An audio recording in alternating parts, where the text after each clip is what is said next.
Hello guys, now we are going to read the sixth chapter of class third. The chapter name is The Ant Explorer. Guys, this is from your English literature book. Okay, so now let us begin. As you can see, the chapter name is Ant Explorer. Means वो aunt एक चींटी जो कि खोज पे निकलती है, explore करने के लिए निकलती है.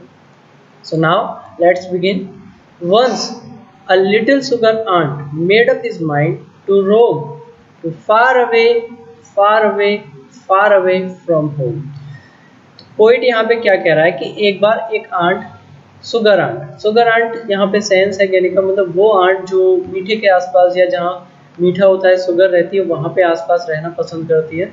एक बार अपना माइंड मेकअप करती है कि उसे घूमने के लिए निकलना है, तो वो क्या करती है, घर से दूर दूर और बहुत दूर अपनी जर्नी स्टार्ट करती है.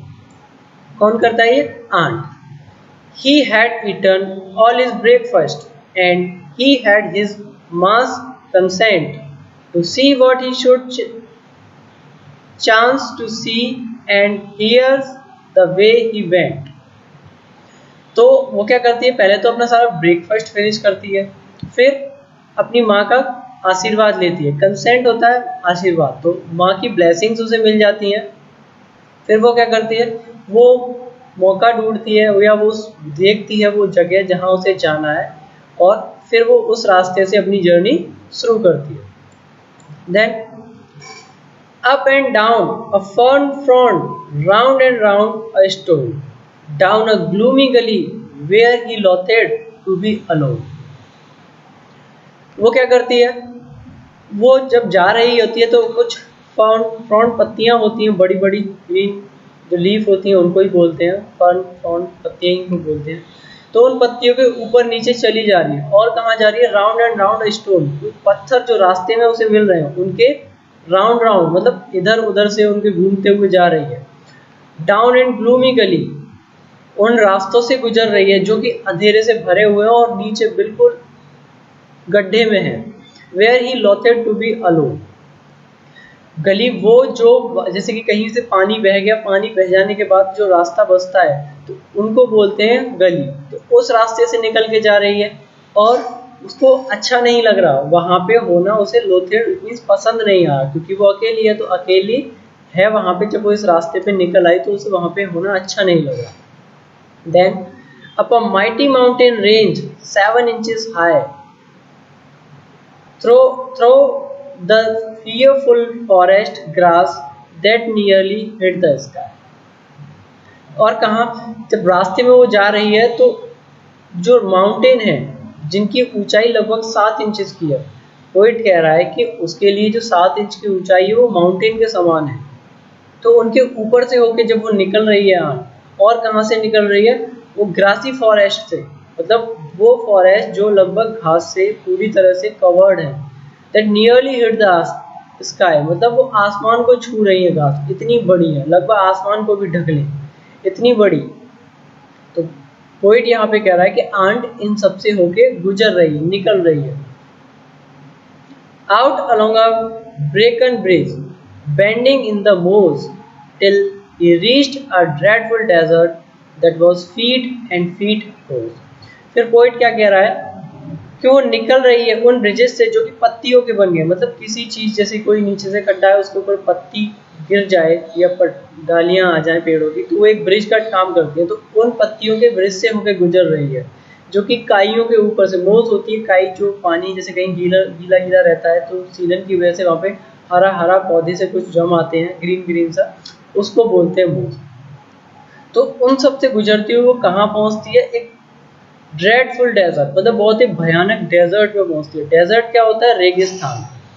तो रेगिस्तान अगर कभी बच्चे आपने देखा हो या टीवी में तो देखा ही होगा.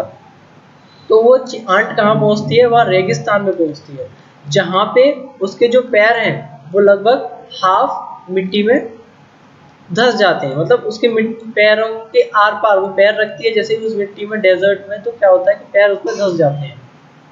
इस तरह का रास्ता है. Twas a dry desert and trackless land to tread. He wished that he was home again and tucked up tight in bed.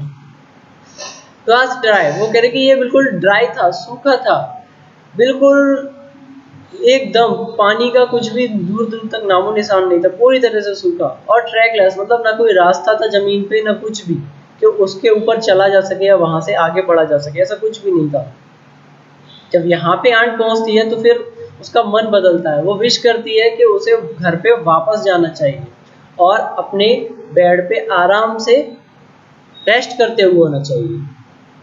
तो फिर आगे आंट क्या कहती है, His little legs were wobbly, his strength was nearly spent, and so he turned around again, and here is the way he went.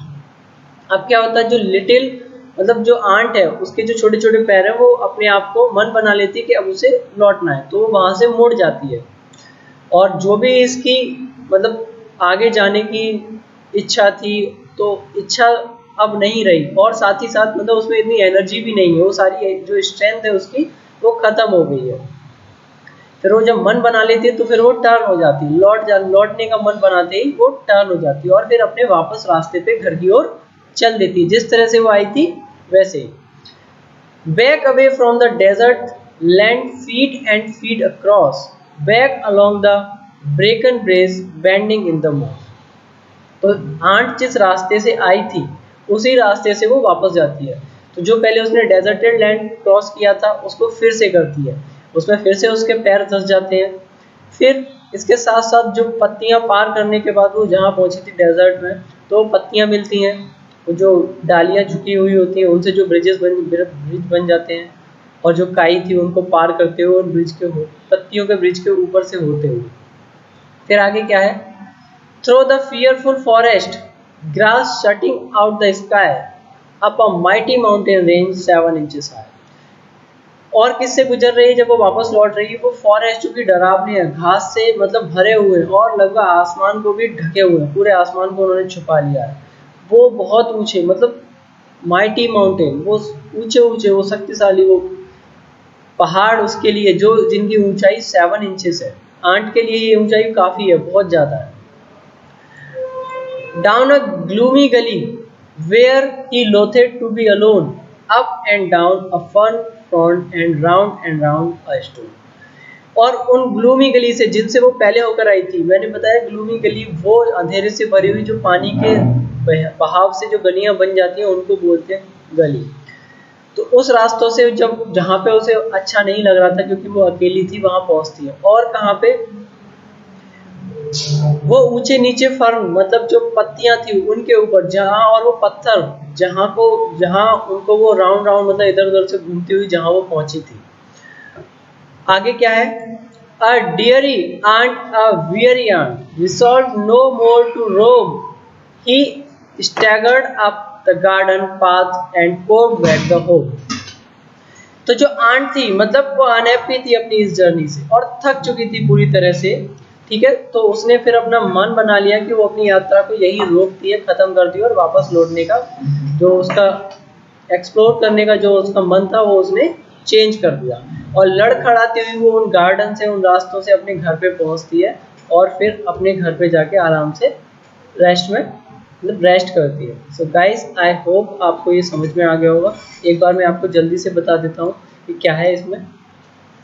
एक aunt है जो कि एक्सप्लोर करने का मन बनाती है अपने घर से बाहर निकलने का। जब वो निकलती है अपने घर से बाहर तो जो रास्ते हैं, अब पहले तो अपनी माँ का आशीर्वाद देती है और उसके बाद वो रास्ते देखती है, उन रास्तों से आगे बढ़ती है। तो रास्ते में उसे बहुत सारी चीज़ें मिलती हैं, जैसे कि बड़ी बड़ी पत्तियाँ होती हैं, बड़े बड़े पत्थर होते हैं, उन सब से गुजरती हुई जो गली है, अंधेरा है, उन सब में जहाँ पे उसको अच्छा नहीं लग रहा था उन सब से होकर गुजरती है। फिर उसे माउंटेन मिलते हैं जो कि 7 इंचेस हाई है, उसके लिए काफ़ी ऊंची है, ये ऊंचाई काफ़ी है उसके लिए। फिर वो उन जंगल से गुजरती है जहाँ बड़ी बड़ी घासें हैं जो आसमान को भी लगभग छुपा रहा है। इसके बाद वो उन ब्रिज से गुजर रही है जो कि पत्तियों से बन गए हैं, पेड़ों की डालियों से बन गए, उन काइयों को पार करती है उनके सबके ऊपर। फिर इन सबको पार करने के बाद वो एक डेजर्टेड लैंड में पहुंचती है, इट मीन्स रेगिस्तान में पहुंचती है, जहाँ पे क्या होता है कि उसके पैर मिट्टी में धंस रहे हैं और कोई रास्ता भी नहीं जिससे आगे बढ़ा जा सके। तो वो अपना मन चेंज कर लेती है, वो सोचती है कि मैं वापस अपने घर पे पहुंचना चाहती हूँ और बेड पे होने चाहती हूँ अपनी।